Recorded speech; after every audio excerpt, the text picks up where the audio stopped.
A paz do Senhor para todas, para todos. Estamos de volta nas quintas-feiras, né? As lives de quinta-feira, primeira live do ano de 2023. Graças a Deus por essa oportunidade que Deus tem nos concedido. Hoje um dia bem chuvoso, mas estamos aqui firmes e fortes para aprendermos a palavra. Já tem gente entrando aí, ó. A Alcione já entrou, a Conceição já entrou. Sejam bem-vindas vocês duas, que foram as primeiras, né, a entrarem aqui com muita alegria. Gente, eu vou direto ao assunto, porque a gente tem muito assunto para falar hoje e eu só tenho 1 hora de live. Vocês sabem que eu falo muito. Vamos começar o ano de 2023 cheias da palavra, enxertadas, né, com essa palavra no nosso coração. E eu coloquei no meu coração de estudar aqui, a partir desse ano, 2023, as cartas de João. Tá? Vamos começar aí no livro de 1 João, abra sua Bíblia, vamos direto ao assunto hoje, porque tem muita coisa pra gente falar. Primeira Epístola Universal do Apóstolo João, capítulo 1, eu vou ler só alguns versículos, tá bom? O que era desde o princípio, o que ouvimos, o que vimos com os nossos olhos, o que temos contemplado, as nossas mãos tocaram a palavra da vida, porque a vida foi manifestada e nós a vimos e testificamos dela e vos anunciamos a vida eterna que estava com o Pai e nos foi manifestada. O que vimos e ouvimos, isso vos anunciamos, para que também tenhais comunhão conosco, e a nossa comunhão é com o Pai e com o seu Filho Jesus Cristo. Estas coisas vos escrevemos para que o vosso gozo se cumpra. E esta é a mensagem que dele ouvimos e anunciamos, que Deus é luz. Olha só, gente. Deus é luz e nele não há treva alguma. Se dissermos que temos comunhão com ele e andamos em trevas, mentimos e não praticamos a verdade. Mas se andarmos na luz, como ele na luz está, temos comunhão uns com os outros, e o sangue de Jesus Cristo, seu Filho, nos purifica de todo pecado. Se dissermos que não temos pecado, enganamo-nos a nós mesmos e não há verdade em nós. Se confessarmos os nossos pecados, ele é fiel e justo para nos perdoar os pecados e nos purificar de toda a injustiça. Se dissermos que não pecamos, fazemo-lo mentiroso e a sua palavra não está em nós. Então, esse é o primeiro capítulo dessa primeira carta de João que eu quero dividir com você. Gente, eu vou começar dando assim um panorama da carta, porque vocês me conhecem, vocês sabem que eu gosto de fazer isso. Para a gente entender esse texto, a gente tem que ver como esse texto surgiu, por que foi escrito. Isso é muito importante quando a gente está ensinando a palavra, porque afinal de contas a palavra, né, esses textos foram escritos há muitos anos atrás, séculos atrás, e a gente está distante desses textos, então a gente precisa se situar dentro do texto. Eu quero que você acompanhe, deixa sua Bíblia aberta aí. Vanessa Machado já está aí também. Deixa sua Bíblia aberta aí. Essas cartas que João escreveu, elas foram escritas para reafirmar a confiança dos cristãos em sua fé. E foi escrita também para refutar os falsos ensinos. É uma carta que não tem título, tá? Ela não foi escrita para nenhuma igreja em particular. Ela foi enviada, né, para que pudesse rodar, né, em todas as congregações, tá? Então é uma carta pastoral para várias congregações de gentios. Então essa carta eu considero uma carta para mim também, como cristã. E eu quero que você também considere essa carta para você, como se João tivesse escrevido essa carta também para você que é um cristão. O John Wesley, que é o pai do metodismo, né? E olha, eu sou metodista, né? Então, John Wesley, eu sou um grande fã de John Wesley. Mesmo antes de estar na igreja metodista, eu sempre estudei muito sobre a vida de John Wesley. Sempre me chamou muita atenção a vida de John Wesley. Uma pessoa muito comprometida com a palavra e com o evangelho. John Wesley chamou essas cartas de João da parte mais profunda das escrituras. Você sabia disso? John Wesley era um homem que estudava muito a Bíblia, se aplicava muito à oração, e ele disse uma vez que essas cartas aqui que a gente vai estudar agora, tá? As cartas de João, são as partes mais profundas das escrituras sagradas. E eu tenho que concordar com o John Wesley, gente. William MacDonald diz que essa epístola é como se fosse um álbum de família. Já viu quando você pega um álbum de família, ali tá todas as pessoas da sua família e você senta ao redor da mesa e você começa a ver as pessoas que fazem parte da sua família, trazem memórias e lembranças? Então, o William MacDonald diz que essa epístola é como se a gente estivesse abrindo um álbum de família. Por quê? Porque esta epístola de João descreve aqueles que são membros da família de Deus. Você quer saber quem são as pessoas que são membros da família de Deus? Leia as cartas de João. Você vai saber quem são as pessoas que fazem parte da sua família, da família de Deus. Assim como os filhos refletem os pais, os filhos de Deus têm semelhança com o seu pai, não é? Então é isso que essa carta vai tratar. Existem 21 cartas no Novo Testamento. Anota isso, gente. Existem 21 cartas no Novo Testamento. E apenas 1 João e Hebreus não trazem um prefácio costumeiro. Toda carta que você vai abrir, a pessoa se apresenta. Eu, fulano de tal, né, escrevendo essa carta de tal lugar. Todas as cartas que você vê na Bíblia tem esse prefáciozinho lá, aquele início. Essa carta não tem.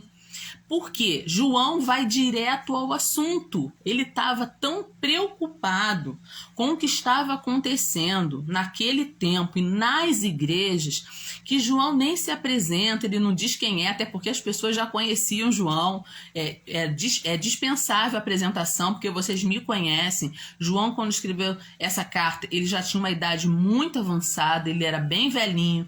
Então ele vai direto ao assunto. A carta combina pensamento profundo com simplicidade de expressão. Essa carta é muito profunda e é também muito prática. Quer ter um retrato claro de Jesus? Você quer saber quem foi Jesus? João foi o que caminhou com Jesus. João viu as curas, João viu Jesus ensinar. João assistiu à morte de Cristo na cruz, na crucificação, João estava ali.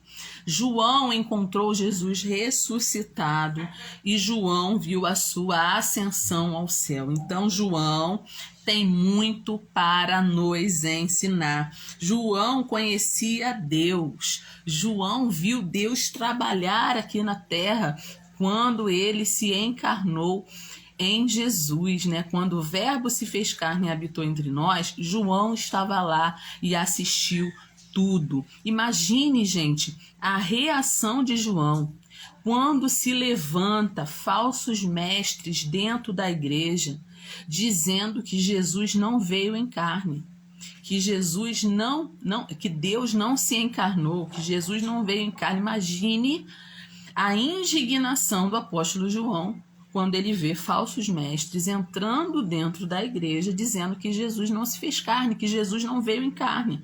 João rapidamente escreve para corrigir esses erros seríssimos, porque como as pessoas poderiam dizer para João que ele não viu Jesus? Se João andou com Jesus, viu Jesus fazer milagres, viu Jesus fazer maravilhas, né? Foi um apóstolo, um discípulo de Jesus. Estava quando Jesus estava naquela cruz, ele estava ali junto. Quando Jesus ressuscitou, ele estava junto ali. Então, João não aceitou de maneira nenhuma que esses mestres ensinassem essas baboseiras, né? Essas heresias dentro da igreja. Só que, gente, quando tem alguém ensinando uma coisa errada, sempre tem alguém que vai atrás. E o problema que a gente vive hoje, infelizmente, é que as pessoas, muitas, engolem tudo, porque elas não conhecem a palavra, elas não conhecem Bíblia. Então, a pessoa que não conhece a palavra de Deus, ela erra, e tudo que os outros falam para ela, ela vai engolindo, né? O próprio Jesus falou: errais por não conhecer as Escrituras e nem o poder de Deus. O próprio Jesus falou isso. Por isso a carta de João é uma ferramenta poderosa para a gente combater as heresias modernas. Eu falei isso quando convidei para a live, tá? Parece que essa carta foi escrita agora, em 2023. Você vai estudar essas cartas comigo aqui toda quinta-feira e você vai ver que parece que João sentou agora, dia 5 de janeiro, e começou a escrever essa carta, porque ela é muito atual, tá? Então, João inicia mostrando, não dizendo quem ele é, mas mostrando que ele é uma testemunha ocular. Né? O que é uma testemunha? Aquela pessoa que viu tudo acontecer. Então ele tem autoridade para falar quem é Jesus, porque ele viu tudo acontecer. Olha, com certeza você vai aprender bastante comigo, né? Nós vamos aprender aqui uns com os outros toda quinta-feira. Tenho certeza que esse tempo que você vai separar aqui toda quinta-feira às 22 horas não vai ser tempo perdido. Com certeza você vai aprender muito. Então vamos lá, gente. Quem foi João? Deixa eu falar um pouquinho aqui. Quem foi esse João que escreveu as cartas de João? Essas cartinhas que estão bem lá no finalzinho da Bíblia, né? Quase lá perto de Apocalipse, tá? Quem foi esse João? João era filho de Zebedeu e Salomé, irmão de Tiago, tá? O seu pai, o pai de João, era um empresário da pesca. E sua mãe era irmã de Maria, mãe de Jesus. Então, esse João, na realidade, é primo de Jesus, né? Porque a mãe de João era irmã de Maria, que foi a mãe de Jesus. Então, João era galileu, né? Certamente João cresceu ali em Betsaida, às margens do mar da Galileia. João, a semelhança do seu pai, era pescador. Quando Jesus chama os seus discípulos, João, né, diz lá que João estava pescando. João era um pescador. Ele era discípulo de João Batista, tá? Uma curiosidade aí para você. Esse João, ele era discípulo de João Batista, mas ele deixou as fileiras para seguir o carpinteiro de Nazaré, o rabino da Galileia, né? Porque João Batista, vocês sabem que foi morto na prisão, e como ele era um dos discípulos de João, ele passou a seguir Jesus. E o próprio João Batista falou: olha, vocês devem seguir, eis o Cordeiro de Deus que tira o pecado do mundo. Segui a ele seguis, né? E a partir daí muitas pessoas começaram a seguir a Jesus. Depois da morte de João Batista, como eu falei, João abandona as suas redes e se integra no grupo de Jesus permanentemente. Irmã Alessandra, está escrito isso aonde? Isso é muito importante, você sempre fazer essa pergunta, tá? Eu sempre falo isso aqui, mas é para ensinar mesmo. Tudo que as pessoas falam ou dizem precisa ter respaldo bíblico. Então, sempre pergunte, aonde está escrito isso? Isso é muito importante, tá? Marcos capítulo 1, versículo 16 ao 20, está falando disso aqui que eu estou conversando com você agora. Mais tarde, esse João, que era discípulo, se torna um dos apóstolos, né? E lá em Marcos 3, do versículo 13 ao 19, também fala sobre isso. Então, João, ele pertencia ao círculo mais íntimo de Jesus, né? Aquele círculo mais íntimo de Jesus, João estava ali. Ao lado dos irmãos Pedro e André, João integrava esse grupo seleto que desfrutava de uma intimidade maior com Jesus. Você sabe que, além dos 12 discípulos que estavam sempre com Jesus, tinha uma grande multidão que seguia Jesus. Você vai ver num texto bíblico que Jesus envia seus 70, né? Então, existiam grupos menores, grupos maiores, e ia aumentando esse grupo, mas João fazia parte daquele grupo seletíssimo de intimidade, que tinha intimidade com Jesus. Esse João é aquele que colocava a cabeça no peito de Jesus, né? E diz lá, esse discípulo a quem Jesus amava, é esse João aqui que eu estou falando para vocês, tá? João estava no Monte da Transfiguração. Irmã Alessandra, onde está escrito isso? Lucas capítulo 9, versículo 28, diz que ele estava lá no Monte da Transfiguração. Na hora do milagre, na casa de Jairo, Eliette também entrou aí. Boa noite, Eliette. Deus abençoe. Cristina também está aí, seja bem-vinda. Então, lembra quando Jesus está indo para a casa de Jairo e aquela mulher do fluxo de sangue é curada e as pessoas falam, não precisa ir lá, não incomode mais o mestre, que a sua filha já morreu, não é? Mas Jesus fala, não se preocupa não, eu vou lá. Quando ele chega lá, tem um monte de pessoas ali na sala e Jesus manda todo mundo sair. Só fica alguns discípulos junto com Jesus, né? Jesus equilibrou o ambiente.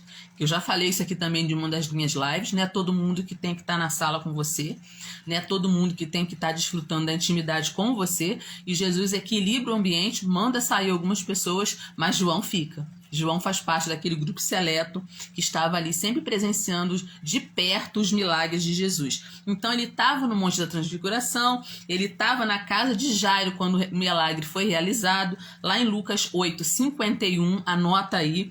Ele estava também no jardim do Getsêmani, na hora de mais agonia de Jesus, naquela hora de extrema agonia de Jesus. João também estava ali. Onde está escrito, irmã Alessandra? Marcos, capítulo 14. Versículo 33. É muito importante você anotar esses versículos e depois você assistir essa live de novo e conferir esses versículos que eu estou falando com você aqui, tá? Nós estamos aqui para aprender a palavra de Deus. Desses 3 apóstolos, João é o único que encostou a cabeça no peito de Jesus. Lembra que eu acabei de falar agora, né? Por isso ele foi chamado de discípulo amado. João acompanhou o julgamento e a crucificação de Jesus. Por que eu estou falando isso? Porque quando a gente lê a carta de João, 1 João, que a gente acabou de ler aqui, olha o que João fala, o que era desde o princípio, o que ouvimos, o que vimos com os nossos olhos, o que temos contemplado, e as nossas mãos tocaram a palavra da vida. João já inicia a carta dizendo, olha, não tem sentido essas pessoas ficarem falando que Jesus não veio em carne, porque eu estava lá quando Jesus foi crucificado. Isso é muito interessante. Deixa eu dividir uma informação importante com você. João acompanhou a crucificação de Jesus. João acompanhou tanto o julgamento quanto a crucificação de Jesus. Enquanto os outros discípulos fugiram, talvez você não saiba disso, tá? É uma informação que eu estou te dando agora. Enquanto os outros discípulos ficaram com medo e fugiram, João, que era parente do sumo sacerdote,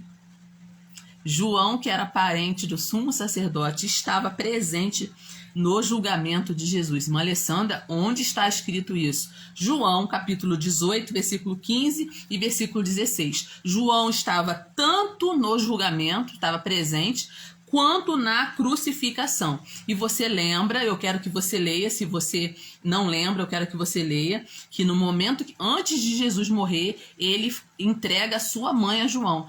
Diz, Maria, né, mulher, eis aí o seu filho. E fala para João, esse João que escreveu essa carta aqui que a gente vai estudar toda quinta-feira agora, fala para João, eis aí a sua mãe. Então Jesus se preocupa, né, antes de morrer, de deixar a sua mãe amparada, humanamente falando, por alguém. Então ele entrega essa responsabilidade ao discípulo amado que era João. Olha que coisa interessante, né, gente? E onde está dizendo isso? João, capítulo 19, versículo 26 e versículo 27. Anota. João foi testemunha ocular da ressurreição e da ascensão de Cristo.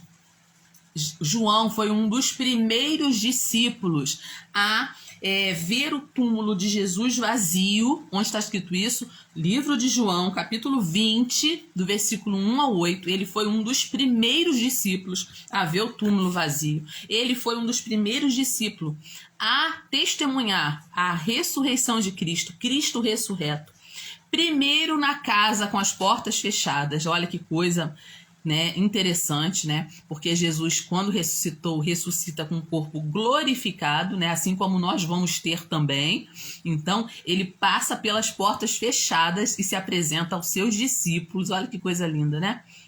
João, capítulo 20, versículo 19 ao versículo 28. João estava lá quando Jesus faz isso.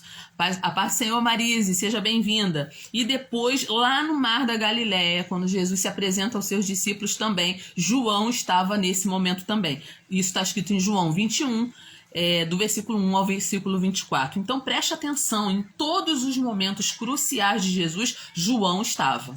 Então, João, ele tem toda a ferramenta para refutar essas falsas heresias que começam a rolar pela igreja naquele tempo, naquele século, dizendo, né, eu vou falar um pouquinho daqui a pouco para vocês com mais detalhes, tá? Dizendo que Jesus não nasceu em carne. Jesus não era carne como a gente. Existiam duas correntes né, heréticas circulando dentro da igreja, e João escreve essa carta justamente para refutar isso. Quando Jesus foi assunto aos céus, João estava entre os discípulos que olharam para as alturas e viram Jesus subir. Onde está escrito isso, irmã Alessandra? Atos, capítulo 1, versículo 9 ao versículo 11. E João, esse João, que foi discípulo e mais tarde apóstolo, tornou-se uma das colunas da igreja de Jerusalém. Onde está escrito isso, irmã Alessandra? Gálatas, capítulo 2, do versículo 6 ao versículo 10. Então, olha só, eu dei para você um panorama da vida de João. Mas não acabou, não. Deixa eu falar mais coisas. João passou seus últimos dias em Éfeso. Anota isso, que é muito interessante. É muito provável que João tenha fugido para Éfeso por volta do ano 68 depois de Cristo. Lembra que no ano 70 o general Tito entra em Jerusalém, destrói o templo e destrói a cidade. Antes disso acontecer, João já tinha saído de lá. Acredita-se, estudando, tá, que João, 2 anos antes do general Tito entrar em Jerusalém e destruir tudo, João foge para Éfeso, tá? Antes da destruição da cidade por Tito Vespasiano. Depois disso, ele foi encontrado, claro, você sabe que João, ele foi banido para a ilha de Patmos. Lembra disso? João foi banido para a ilha de Patmos pelo imperador Domiciano, né? Domiciano. E lá na ilha de Patmos, Deus dá a revelação para João das cartas, né, para as igrejas, e a revelação do Apocalipse. Lá em Apocalipse 1, versículo 9, está dizendo essa informação que eu acabei de dar para você. Então, João foi o único apóstolo que não morreu martirizado. Tá? Isso é informação teológica também, não está escrito com todas as letras isso na Bíblia, é claro que nem tudo a Bíblia diz, né? Esses fatos curiosos a gente vai na história para poder conferir, averiguar, né, como curiosidade, para trazer aqui na live. Toda vez que eu vou trazer uma live eu faço essa pesquisa. Então, para você ter uma ideia, para você saber, João, o mesmo João que escreveu essas cartas aqui, escreveu também o livro de Apocalipse, né? Ele foi o único discípulo ou apóstolo que não morreu martirizado. Todos os demais discípulos morreram mártir de uma maneira violenta, crucificados de cabeça para baixo, como Pedro, cerrados ao meio e decapitados, né? Mas esse João, ele morreu de morte natural. Enquanto os outros morreram martirizados, esse apóstolo foi o único que não morreu martirizado. Ele morreu realmente de velhice, de morte natural. O seu irmão, que era Tiago, né? João era irmão de Tiago. Tiago foi o primeiro a morrer, né? No caso. O primeiro dos apóstolos a morrer, né? A gente sabe que teve uma morte como mártir, que foi Estevão, mas Estevão não era discípulo, nem apóstolo, tá? Então, assim, o primeiro dos apóstolos a morrer foi Tiago, que era irmão de João. E João foi o último, tá? João foi o último a morrer. É uma carta, essa carta de João, que a gente vai passar a estudar toda quinta-feira, ela é uma carta de um pastor que ama as suas ovelhas, né? Aquele pastor amoroso, aquele pastor que se preocupa com as suas ovelhas, que está interessado em proteger as suas ovelhas das seduções do mundo, dos erros dos falsos mestres. É aquele pastor que quer ver as suas ovelhas firmes na fé, no amor, na santidade. Então, essa carta é uma espécie de tratado teológico, onde João submete os crentes a 3 testes. Isso eu quero dividir com você, anota, porque é muito importante. João submete os crentes a 3 testes nessa carta. Primeiro é o teste teológico, ou seja, você acredita que Jesus é o Filho de Deus? Se você é filho de Deus, você tem que acreditar que Jesus é o Filho de Deus. Então, o primeiro teste é um teste teológico. O segundo teste é um teste moral. Que teste é esse, irmã Alessandra? Se você ler a carta toda de João, você vai perceber. Você vive de forma justa, porque se você é filho de Deus, você tem que viver como um filho de Deus. Se você não vive como um filho de Deus, tem alguma coisa errada. Então, é o segundo teste, o teste moral. E o terceiro teste é o teste social. Você ama as outras pessoas porque próprio João fala aqui, né? A gente acabou de ler aqui no capítulo 1, né? Se a gente diz que tem comunhão com Deus e a gente não ama o nosso irmão, a gente está nas trevas. A gente não é filho de Deus. Então essa carta é uma carta muito forte, gente. Eu posso dizer que essa carta é um soco no estômago, realmente. É uma sacudidela, né, na nossa vida cristã, né, para te acordar mesmo, para colocar você contra a parede e perguntar: realmente você é filho de Deus? Você é crente mesmo? Você é cristão mesmo? E aí, João começa a carta, a gente acabou de ler aqui, né, dizendo: olha, aquilo que a gente viu. Então João não fala só dele, ele está colocando aqui todos os apóstolos, apesar de todos não estarem ali naquele momento, ele está colocando todo mundo, tá? Porque ele coloca no plural o que era desde o princípio, o que ouvimos, o que vimos com os nossos olhos, o que temos contemplado e as nossas mãos tocaram a palavra da vida. Porque a vida foi manifestada e nós a vimos.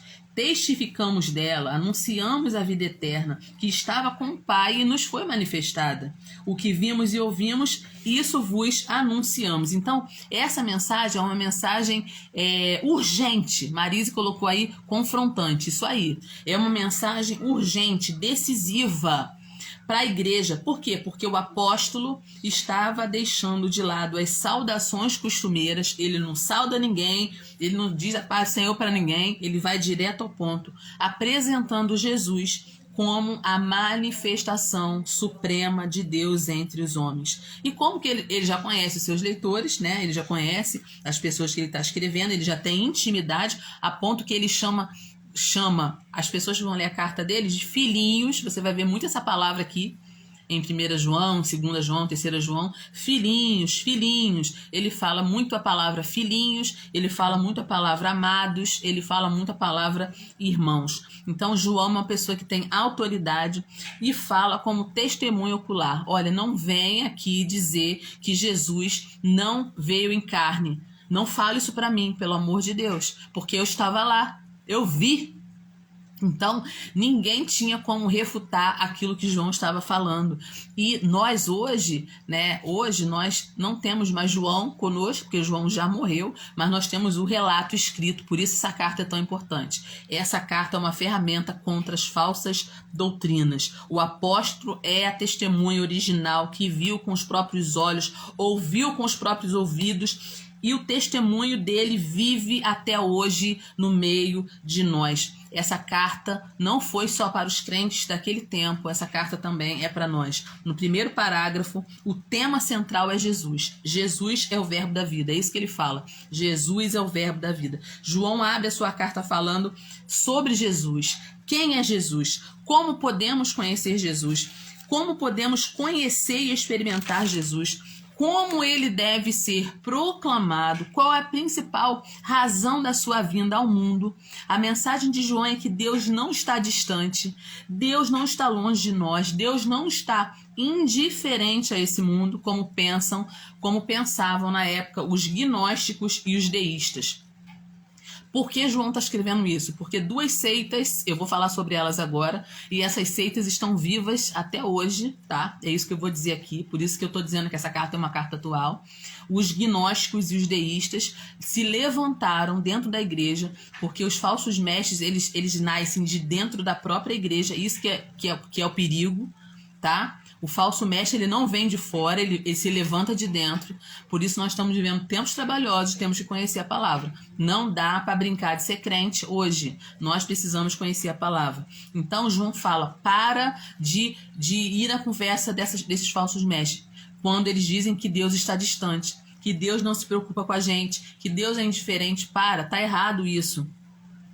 O que os gnósticos diziam? Eu vou fazer um resuminho aqui para você, tá? Isso aqui é teologia, gente, mas é muito importante para você entender. Porque quando você lê o texto e você não entende, você fica com dúvidas. Então, o gnosticismo é um conjunto de correntes filosóficas religiosas sincréticas oriundas da região do Mediterrâneo durante o primeiro e o segundo século depois de Cristo. Esse gnosticismo, por muito tempo, ele se mesclou ao cristianismo. Só que quando ele se mescla ao cristianismo, né, os mestres chamados por Deus se levantam dentro da igreja para combater esses gnósticos, para combater essa falsa heresia. O que os gnósticos dizem, ou diziam, né?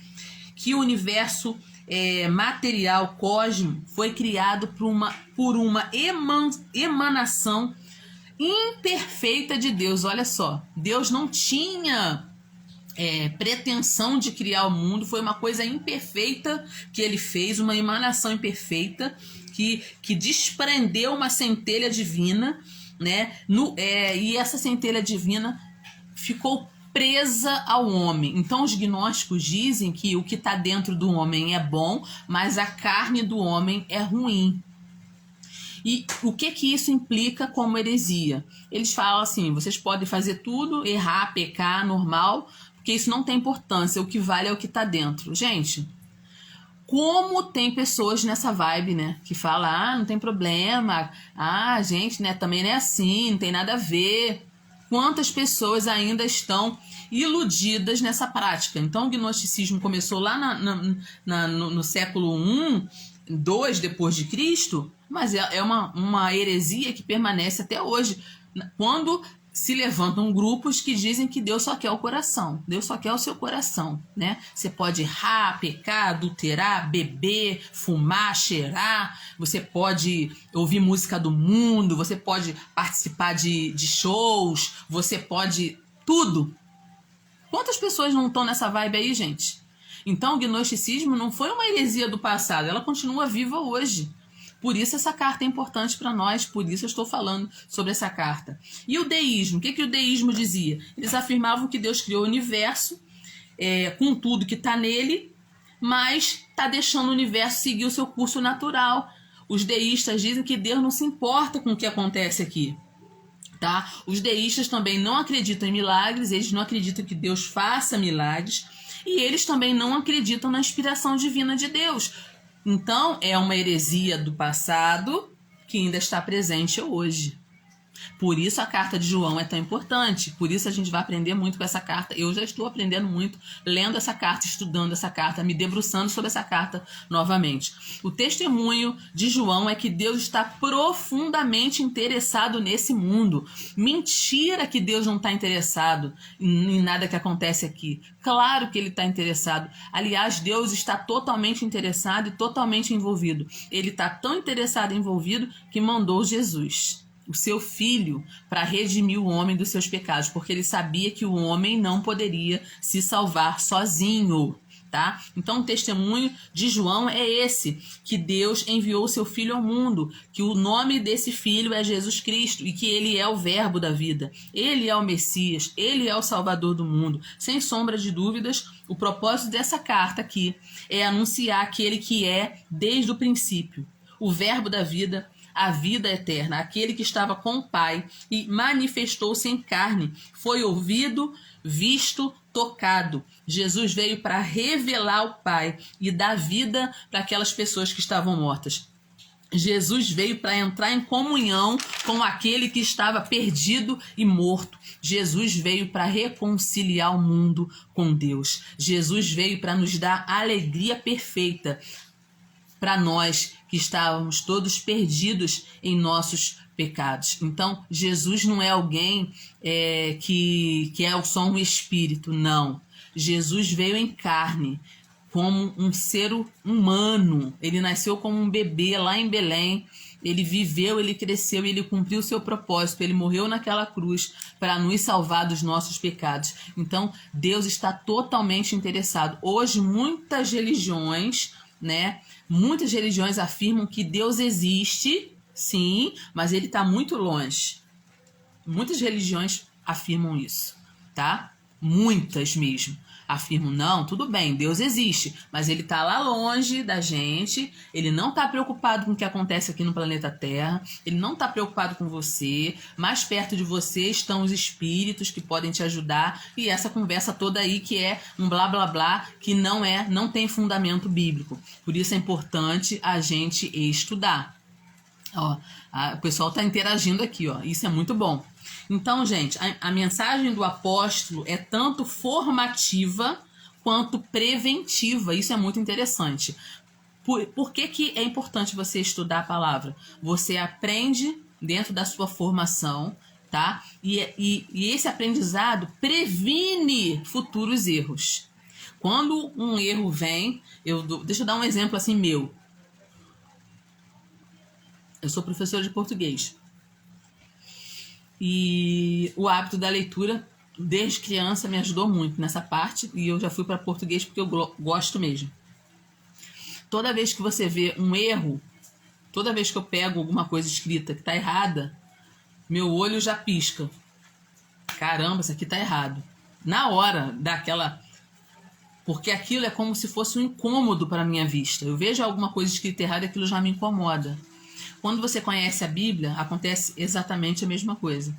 Quando você vê alguma coisa que está fora do lugar, aí já dá o sinal de alerta, está errado. Quando você conhece o texto, o contexto, você conhece a palavra, você não aceita heresia, você não aceita coisa errada. Isso é muito importante. Então, essa mensagem de João, ela é tanto formativa quanto preventiva. Porque quando ele ensina, ele previne também a igreja dessas heresias, do gnosticismo que negava a divindade e a humanidade de Cristo. Olha só, gente. E João está aqui confrontando abertamente essas doutrinas errôneas sobre a pessoa de Jesus Cristo. Ele está aqui confrontando. Nós vimos, nós tocamos a palavra da vida, né? Vocês estão ensinando coisas erradas. Então ele vai para a igreja, ele manda as cartas para a igreja para prevenir todo mundo. Devemos, à luz desses ensinamentos, tudo que a gente vai aprender, começando de hoje, né? A partir dessas quintas-feiras aqui de janeiro, fevereiro e março, né? Que a gente possa, a partir dessa palavra, gente, rejeitar o ensinamento liberal. Hoje a gente está vivendo um ensinamento liberal que separa o Jesus histórico do Cristo da fé. Eu estudei sobre o Jesus histórico, o Jesus que entrou dentro da história, o Jesus humano, que morou em Nazaré da Galileia, né? As línguas que ele falava, que rabino era esse, que não tinha uma formação como os outros rabinos da época. Tudo isso é legal, eu estudei, não estou desprezando aqui, mas existe uma diferença entre o Jesus histórico e o Jesus da fé, e a gente não pode abrir mão de nenhum dessas esferas de Jesus. Então, nós temos que nos apegar à doutrina das Escrituras, de que Jesus é o Cristo. Jesus é o Cristo. Então, João começa. João, capítulo 1, versículo 1, diz: o que vimos com os nossos olhos, o que temos contemplado. Em termo, o que é mais amplo do que quem. Porque ele não fala assim, olha, o que eu vi, o que eu toquei. Ele não fala isso. Ele fala assim, olha só a expressão que ele fala. O que ouvimos, o que vimos, o que temos. Por que ele usa essa expressão, gente? Quem, né? O que temos contemplado. E as nossas mãos tocaram a palavra da vida. Por que ele usa essa expressão? Porque essa expressão, ela abarca toda uma realidade, um contexto em que João viveu, em que os apóstolos viveram, e ele não se coloca sozinho. Ele está dizendo que é um grupo enorme de pessoas que testemunharam a vida de Jesus. Então ninguém pode chegar a dizer que Jesus não era humano, como os gnósticos estavam afirmando, né? Desfazendo da humanidade e da divindade de Jesus. A palavra grega, quando ele fala assim, o que era desde o princípio, porque o Novo Testamento foi escrito em grego. Eu sempre cito muito hebraico, gente, mas o hebraico é a língua do Antigo Testamento. Novo Testamento, ele foi escrito em grego. Então, a palavra grega para princípio é arche, tá? arche. E essa palavra grega para princípio quer dizer o quê? Fonte ou origem. Então, o que era desde o princípio, João está dizendo, Jesus é desde o princípio. Ele tem autoridade desde o princípio. Jesus é tanto criador do universo como seu governador. Presta atenção, Jesus não passou a existir no momento que ele nasceu em Belém, da Judéia. Não, Jesus já existia com o Pai. Ele é anterior ao seu nascimento. E isso é muito importante você saber, tá? Que Jesus é tanto criador do universo como governador do universo. No livro de João, capítulo 1, versículo 3, agora vamos para o livro mesmo, não a carta, vamos para o livro mesmo de João, tá, gente? João, capítulo 1, versículo 3, é um capítulo muito conhecido, mas fazendo base aqui no que eu tô falando, diz assim, ó: todas as coisas foram feitas por ele, e sem ele nada do que foi feito se fez. Então, no princípio era o verbo, e o verbo estava com Deus, e o verbo era Deus. Isso aqui é muito importante. Ele estava no princípio com Deus. Quem? O verbo. Quem? Jesus. Jesus que é o verbo da vida. Todas as coisas foram feitas por ele. E nada do que foi feito, e sem ele nada do que foi feito se fez. Nele estava a vida, e a vida era a luz dos homens. Então está muito claro aqui que Jesus é pré-existente, ele é desde o princípio, ele é o princípio. O que é princípio? Princípio é aquilo que é fundamental, aquilo que é original, aquilo que é essencial. Ele é aquilo que existia antes da fundação do mundo e embasa toda a existência. Ele é aquilo, não somente aquele, tá? Foi proposital isso. Ele é aquilo porque tudo que envolve, não é só a pessoa de Jesus, é quem ele é como Deus, quem ele é como essência. Tá tudo envolvido aqui. Então, esse tempo imperfeito é muito interessante também, que eu quero que você entenda, tá, gente? Aqui a gente está estudando no profundo o que era desde o princípio. Esse verbo era é o tempo imperfeito do verbo grego eimi. Anota isso. O que era desde o princípio. O que era desde o princípio. Esse era aí é um verbo, é um tempo imperfeito do grego eimi, que descreve uma ação contínua do passado, tá? Então tá dizendo que esse verbo pré-existia. Ele era desde lá do início, tá? Ele não começa quando ele nasce, ele já era, tá? Isso é muito interessante. Isso indica que ele estava continuamente em existência muito antes do começo. O verbo eimi, esse uso desse verbo eimi, que é o era no grego, tá, gente? Enfatiza que esse verbo sempre existiu. Dessa forma, tanto a expressão o que era desde o princípio, que está aqui no capítulo 1, versículo 1, como a expressão o que estava com o Pai, apontam para a pré-existência de Jesus, que é o verbo da vida. Então, o propósito de João aqui, nessa primeira carta, é apresentar Jesus. E ele vai lá no princípio e diz que Jesus não apenas estava no princípio, mas ele era desde o princípio. Então, João começa muito bem, já batendo forte nesse pessoalzinho aí, né, do primeiro e do segundo século, que estava dizendo, afirmando que Jesus, ele não era divino.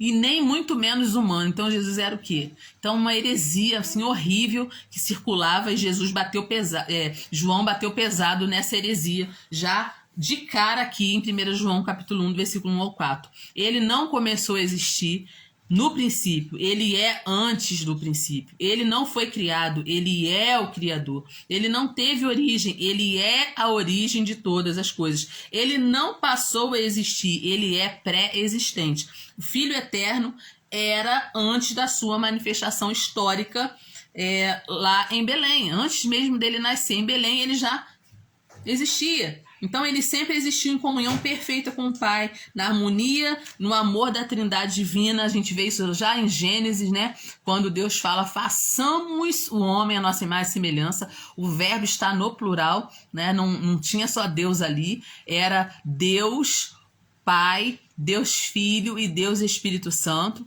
Eles sempre existiram, muito antes de tudo existir.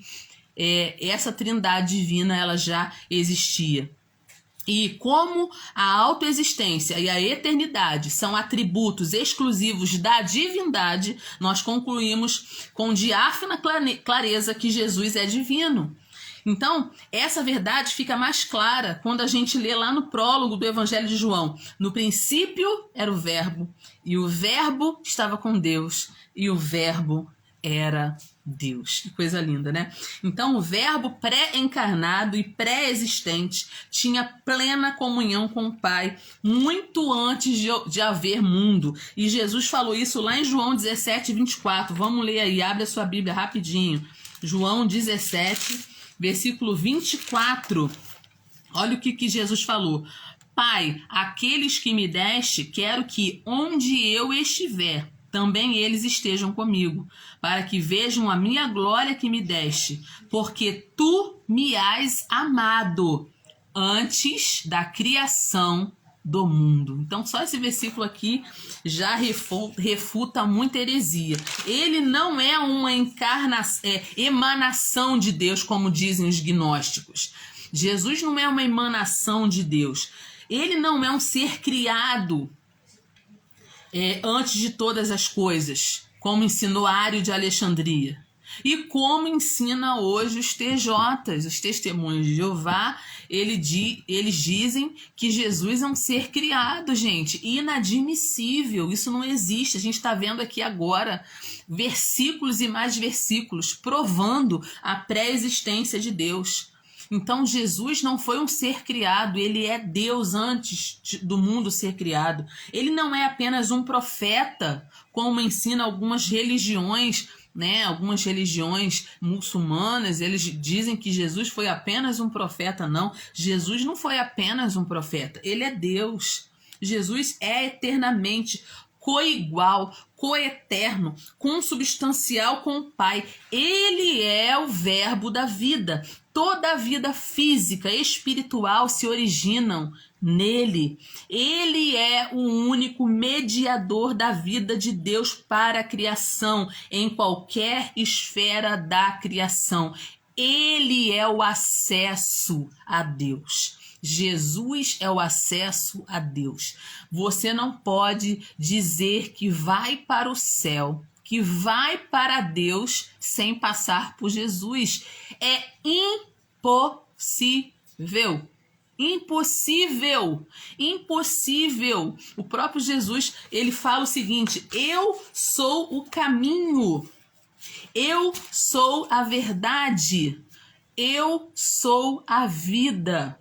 Ninguém vem ao Pai a não ser por mim. Deixa eu falar uma curiosidade para você. Eu gosto de aproveitar aí as curiosidades. Tudo no Antigo Testamento prefigurava, era uma tipologia de Jesus. Principalmente o tabernáculo. Deixa eu falar uma coisa para você muito importante que talvez nunca ninguém tenha te falado e eu vou te falar agora. Você sabe como eram chamados as 3 portas do tabernáculo? O tabernáculo tinha 3 acessos. 3 portas, 3 acessos, tá? Você já estudou isso, você vai lembrar agora do que eu vou falar para você. Existiam 3 portas. A primeira porta era da rua para o pátio, né? Que era o acesso das pessoas normais. Todo mundo tinha esse acesso aí. A segunda porta era do pátio para o lugar santo. E a terceira porta era do lugar santo para o lugar santíssimo, que era separado por um véu. Você sabe disso, não sabe? Agora deixa eu falar uma coisa. Vocês sabem como os judeus conheciam, chamavam essas portas? A primeira porta, da rua para o pátio, eles chamavam de caminho. A segunda porta, do pátio para o lugar santo, eles chamavam de verdade. E a terceira porta, do lugar santo para o lugar santíssimo, eles chamavam de vida. Quando Jesus falou assim: eu sou o caminho, a verdade e a vida, os judeus entenderam muito bem o que Jesus estava falando. Eu sou o acesso ao Pai. Então, podem existir muitas religiões, podem existir muitas denominações, mas o único acesso a Deus se chama Jesus. Não existe outro ou outra mediadora entre Deus e os homens. Não existe. Bíblia não existe. Jesus afirmou: eu sou o caminho, eu sou a verdade, eu sou a vida. E ele ainda disse mais em João 10, versículo 7 a 9. Eu sou a porta. Eu sou a porta. Eu sou a porta, eu sou o acesso. Você só entra num lugar pela porta. A porta é o acesso. A porta é o lugar de autoridade. E Jesus, lembra dessa passagem de João 10? Fala, olha, aqueles que entram por outra parte é ladrão e salteador. Porque a porta é um lugar de autoridade. Quem tem autoridade é que passa pela porta. Você pode acessar uma casa pulando a janela, mas isso não te dá autoridade. Autoridade é pela porta, acesso é pela porta. A gente conhece acesso, a porta para entrar, né? Num lugar. Isso é a nossa concepção aqui no Brasil, na língua portuguesa e nos demais coisas. Mas quando você vai ver a palavra porta no hebraico, delet, a própria letrinha dalet, que está na palavra porta, já quer dizer porta. Então, a porta em hebraico, delet, e a primeira letra dela é o dalet, fala de 4. O dalet é o número 4, norte, sul, leste, oeste, completo, tá? Ele é a porta, ele é o acesso perfeito e completo. E a palavrinha porta também tem o lamed, que é a letra da autoridade. Tá? Ele é a porta. Eu sou o acesso, o único para Deus. Eu sou o caminho, a verdade e a vida. E o dalet, o delet, que é porta em hebraico, a última letrinha é o tav. O tav representa a verdade. Então, quando Jesus falou assim, eu sou a porta das ovelhas, né, tem que passar pela porta. Gente, é muita bênção. Se eu ficar aqui falando, vai dar hora e não vou terminar a live. Mas já tô contando aqui minutos finais e eu quero terminar esse conceito aqui com você. A humanidade do Verbo de Deus. João dá testemunho de que ele e os demais apóstolos ouviram, viram e apalparam, usando os seus sentidos mais nobres. Ele fala da audição, da visão e do tato. Que Jesus não era uma emanação divina. Jesus não era um fantasma, como pregavam os docistas, mas era uma pessoa real com um corpo físico. Você vê que um dos discípulos teve dúvida. Se é o Senhor mesmo, eu quero ver as marcas, eu quero ver os sinais, quero ver os cravos nas suas mãos, quero ter certeza que realmente é o Cristo. Quem fez isso? Foi Tomé. Tomé duvidou. E Jesus, ele foi lá. Você quer ver aqui, ó? Quer ver? Olha aqui. Aqui, ó. Tem a prova que sou eu mesmo.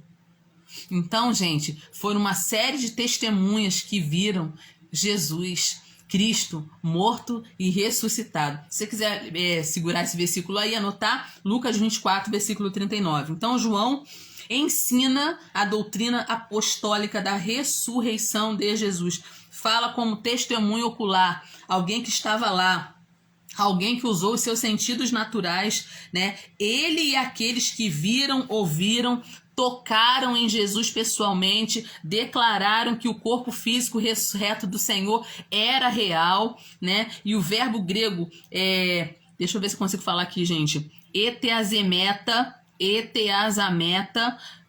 que a palavra contemplamos expressa o quê? Contemplação tranquila e intencional. Não foi uma coisa rápida. Jesus ficou 40 dias, depois que Jesus ressuscitou, Jesus ficou 40 dias com eles, gente, com seus discípulos, ressuscitado. Todo mundo teve acesso a Jesus ressuscitado. Então, as pessoas tiveram certeza mesmo que Jesus ressuscitou. A palavra apalparam. João fala aqui, né, que nossas mãos tocaram, né? Essa palavra apalparam no grego dá a ideia de aquele homem cego que realmente tem que ficar olhando com detalhes, né? Cada coisa para poder examinar de perto mesmo, é isso. Isso que Tomé fez. Então, Jesus, o verbo da vida, encarnou-se e armou sua tenda entre nós. Ninguém pode dizer o contrário. Jesus, sem deixar de ser Deus, tornou-se homem. Perfeitamente homem. Sua encarnação não foi apenas aparente, ele foi concebido, ele nasceu, ele cresceu, ele viveu, ele morreu, ele ressuscitou e ele voltará. João está colocando aqui o machado da verdade na raiz da heresia. E é isso que a gente tem que fazer também. O machado da verdade na raiz da heresia gnóstica, que negava a divindade e a humanidade de Cristo. João diz que quem ensina o contrário, aquelas pessoas que negam a encarnação de Cristo, é do anticristo. João falou lá na carta de João, capítulo 4, versículo 1 ao 3, né? Ele fala isso, aquele que nega que Jesus veio em carne é do anticristo. Então a gente não pode aceitar essas heresias, essas faltas heresias que vira e mexe se levantam. Se a morte de Cristo na cruz e a sua ressurreição não fossem fatos concretos, reais, então a nossa fé seria vã e ainda estaríamos em nossos pecados, né? O apóstolo Paulo falou, se Jesus não ressuscitou, então é vã a nossa fé, então é vã a nossa pregação. 1 Coríntios 15, 14 e 15. Então, gente, estou terminando, faltam alguns minutinhos, deixa eu seguir aqui. Eu quero falar com você sobre esse versículo muito importante também aqui. Nós estamos em 1 João, capítulo 1. 1 João, capítulo 1. Versículo... Quero ler com você aí. Vamos lá. Esta é a mensagem que dele ouvimos e anunciamos, que Deus é luz e nele não há treva alguma. Só esse versículo que eu quero ler com você agora, para a gente fechar. Deus é luz e nele não há treva alguma. A luz representa o que é bom. A luz representa o que é puro. A luz representa o que é verdadeiro. A luz representa o que é santo. As trevas representam aquilo que é perverso e aquilo que é pecaminoso. A declaração de João aqui, dizendo que Deus é luz, significa que ele é perfeitamente santo e verdadeiro e que só ele pode nos tirar da escuridão do pecado. A Arialda colocou aí, ó. O fato é tão real que se tornou fato histórico antes de Cristo e depois de Cristo. Verdade, Arialda, verdade. Sabe as palavras. Então, gente, quando João fala aqui que Deus é luz, está dizendo que Deus é perfeitamente santo. Nele não tem treva alguma. A luz está relacionada à verdade. Por quê? Porque a luz, ela deixa tudo visível. Se é bom ou se é ruim, a luz revela. A luz, ela revela as trevas, né? Nas trevas, o bem e o mal são iguais, são semelhantes. Não dá para distinguir o que é bom e o que é ruim nas trevas. Nas trevas você não consegue enxergar nada, mas na luz você consegue enxergar. Então, da mesma maneira que não pode existir escuridão na presença da luz, o pecado não pode existir na presença de um Deus santo. Então, se a gente quer ter um relacionamento com Deus, nós temos que deixar de lado o nosso modo de viver pecaminoso. João está dizendo aqui, isso aqui é um teste para a nossa vida cristã. Deus é luz e nele não tem trevas alguma. Se nós pertencemos ao Senhor, nós temos que viver de acordo com a vontade do Senhor. Se a gente vive a nossa vida de acordo com a nossa própria vontade, nós somos hipócritas. Nós somos hipócritas. E tudo que for falso vai ser desmascarado. A luz, Deus é luz. O que João está dizendo? Deus é luz. E tudo que for falso, tudo que for espúrio, tudo que for mal, tudo que for perverso vai ser exposto. Aren Wisby compara um cristão falso. Vou terminar aqui. Já tô terminando. Minha netinha tá aqui, gente. Qualquer barulhinho aqui é ela, tá? Já tô terminando aqui. O Aren Wisby, ele compara um cristão falso a uma cédula de dinheiro falsificada. Deixa eu falar uma coisa para você. Isso aqui é muito importante, essa ilustração. O Aren Wisby, ele fala assim, o cristão falso é como se fosse uma nota falsificada. Suponha que uma pessoa tem uma cédula falsa, mas ela não saiba. Ela tem a cédula falsa, mas ela não sabe. Ela usa essa cédula para pagar a gasolina lá no posto de gasolina. O dono do posto pega essa cédula, usa para pagar os seus fornecedores de alimentos. O fornecedor coloca essa cédula junto com outras cédulas verdadeiras e leva para o banco, a fim de fazer um depósito. Quando chega no banco, o caixa fala assim, olha, sinto muito, essa nota aqui é falsa. Sinto muito. Não tem como eu aceitar essa nota, porque a nota chegou aonde? No banco.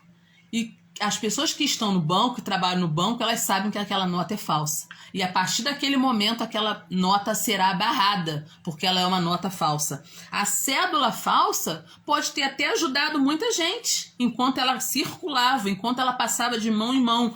Mas quando a cédula chegou no banco, ela foi descoberta e foi tirada de circulação. O mesmo vai acontecer com o cristão falso. Ele pode viver a vida dele achando que está abafando.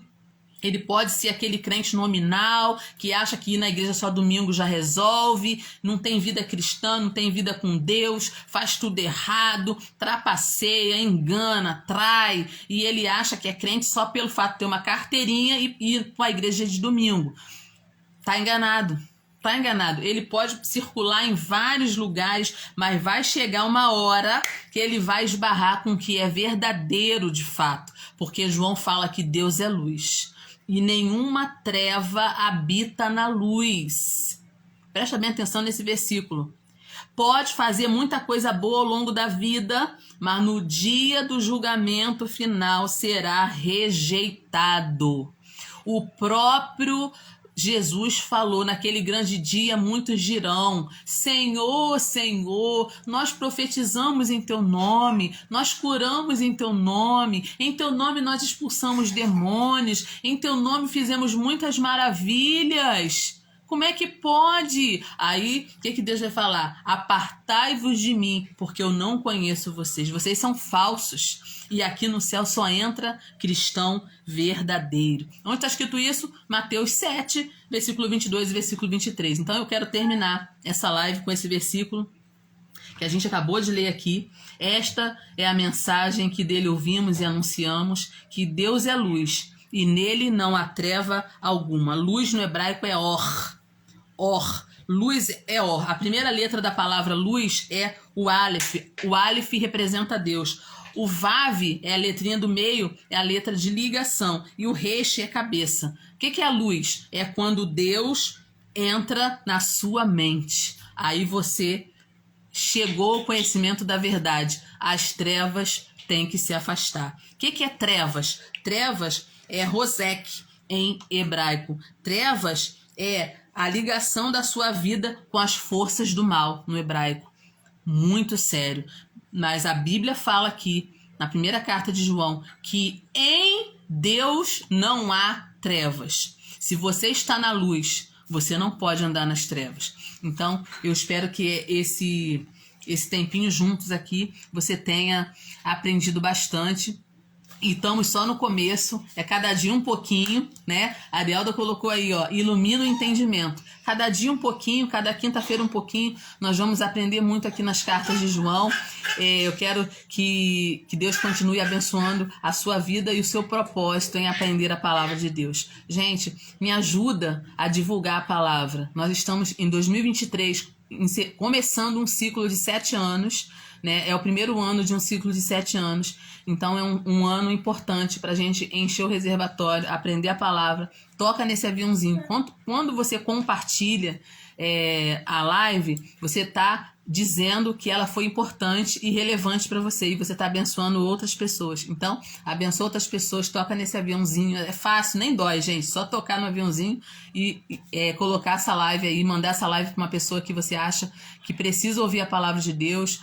Me marca lá no story, coloca lá no seu story, divulga a palavra do Senhor, que esse é o ano de muito aprendizado para as nossas vidas. Que a luz de Deus ilumine a sua mente, o seu coração, o seu caminho, as suas decisões sejam pautadas no Deus da luz, o Deus que dissipa todas as trevas, o Deus que nos faz florescer em meio ao deserto. Que Deus te abençoe e te guarde, te dê uma noite abençoada e até a próxima quinta-feira, se Deus quiser, querendo Deus. Quero agradecer a Deus pela vida de vocês que estão aqui comigo agora.